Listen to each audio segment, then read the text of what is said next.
সক্রিয় মৌসুমি অক্ষরেখা আর ঘূর্ণাবর্তের জেরে দক্ষিণবঙ্গের জেলাগুলোতে বৃষ্টির পরিমাণ বাড়বে। জেলায় জেলায় হতে পারে ভারী থেকে অতি ভারী বৃষ্টি, জানিয়েছে আলিপুর আবহাওয়া দপ্তর।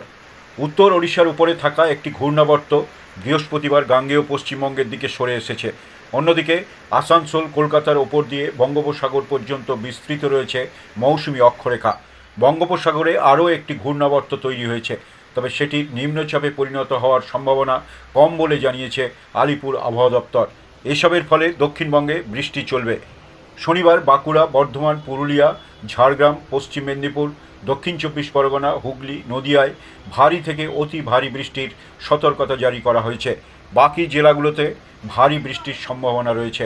উত্তরবঙ্গের দার্জিলিং, কালিম্পং, জলপাইগুড়ি, কোচবিহার, আলিপুরদুয়ারে ভারী বৃষ্টির সম্ভাবনা থাকছে।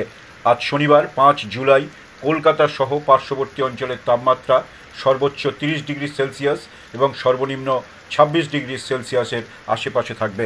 বাতাসে আপেক্ষিক আর্দ্রতার পরিমাণ সর্বোচ্চ 95% উপরে থাকবে। আকাশ মেঘলা থাকবে।